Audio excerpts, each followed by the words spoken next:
کہنا ان سلطان جائر، کسی جائر بادشاہ کے سامنے حق کا کلمہ کہنا یہ سب سے بڑا جہاد ہے۔ اسلام نے جہاں پہ انسان پر واجب کی نماز، جہاں پہ روزہ، جہاں پہ خمس، جہاں پہ زکوٰۃ، جہاں پہ تولا، جہاں پہ تبرع، وہاں پہ جہاد کو بھی واجب قرار دیا۔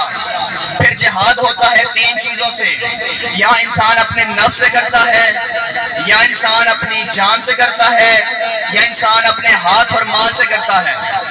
لیکن رسول فرما رہے ہیں جو تلوار کے ساتھ کیا جائے وہ جہاد ہے، افضل جہاد نہیں۔ جو مال کے ذریعے کیا جائے وہ جہاد ہے، افضل جہاد نہیں۔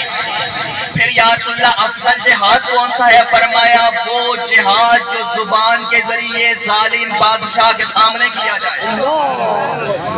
بھائی تاریخ میں بڑے بڑے مجاہدین گزرے ہیں، ایسے ایسے گزرے ہیں کہ ان کا مد مقابل نظر ہی نہیں آتا۔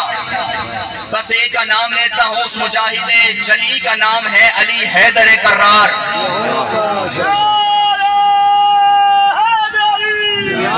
میں زیادہ جلدی تو نہیں کر رہا، پریشان تو نہیں ہو رہے۔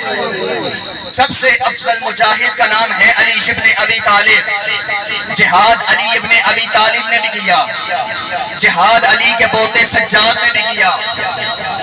بھئی یکم صفر المظفر ہے، آج یہ قافلہ شام کے دربار میں پہنچ چکا۔ میرا دل چاہتا ہے کہ میں سید الساجدین کی فضیلت میں جملے پڑھوں۔ جہاد علی نے بھی کیا، جہاد سجاد نے بھی کیا۔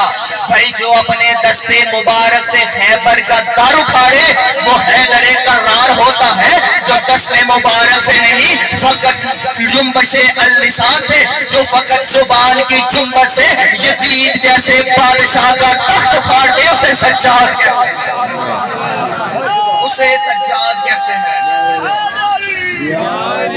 ستم ظریفی ہمارے منبر کی یہ ہے کہ ہمیں جب بھی شام سنائی گئی ہمیں مظلوم شام سنائی گئی، ہمیں روتی ہوئی شام سنائی گئی، ہمیں سیدوں کی مظلومیت سنائی گئی۔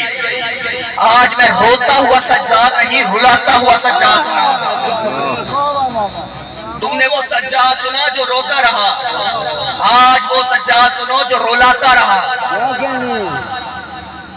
میدان کربلا میں 10 محرم الحرام کو ایک معرکہ ہوا جس کو آج گزرے ہوئے 1387 سال گزر چکے ہیں، لیکن خدا گواہ ہے ان 1387 سالوں میں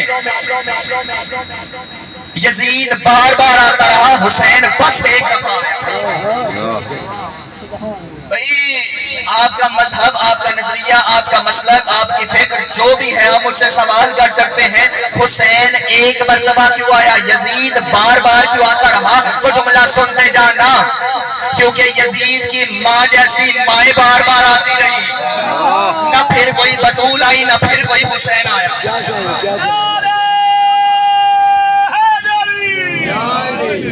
اسی حسین نے میدان کربلا میں اپنا منصب پورا کیا۔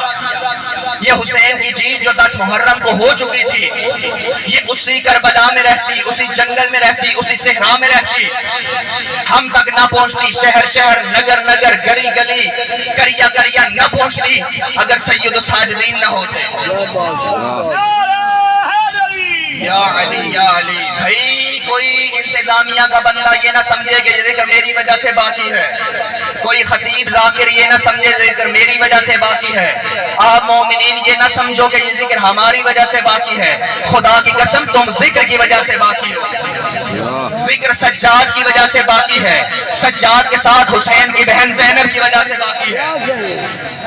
یہ واقعہ کربلا میں رہ جاتا اگر حسین کا بیٹا اور حسین کی ہمشیر شام میں نہ جاتے، کس طرح رہ جاتا؟ یہ واقعہ شہر شہر نہ پہنچ سکتا۔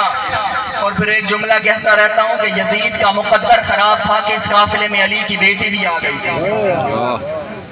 شام اہل بیت کی شخص کا نام نہیں، زینب کی جیت کا اعلان ہے۔